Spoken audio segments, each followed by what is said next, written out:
Ito pala ang the largest single rock in the world? Welcome sa page at channel na ito. At ngayon ay pag-uusapan natin ang isa sa pinakamahamanghang lugar sa buong mundo. Ito ay walang iba kundi ang the largest single rock in the world. Tara, samahan niyo ako.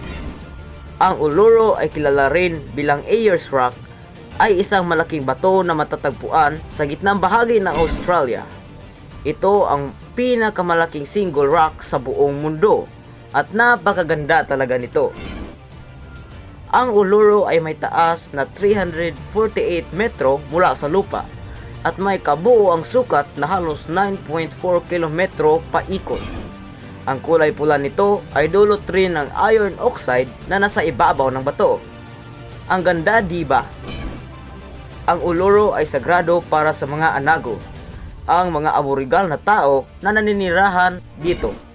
Maraming kwento at alamat ang nakapaligid sa bato na ito.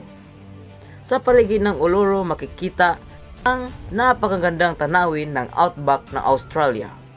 Ang lugar na ito ay tahanan din ng maraming uri ng hayop at halaman na hindi makikita sa ibang parte ng mundo.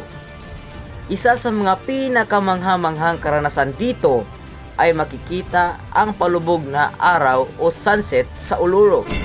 Ang kulay ng bato ay nag-iiba mula sa maliwanag na pula hanggang sa malalim na kulay kahel na nagbibigay ng isang napakagandang tanawin. Maraming salamat sa pagsama sa akin sa video ito.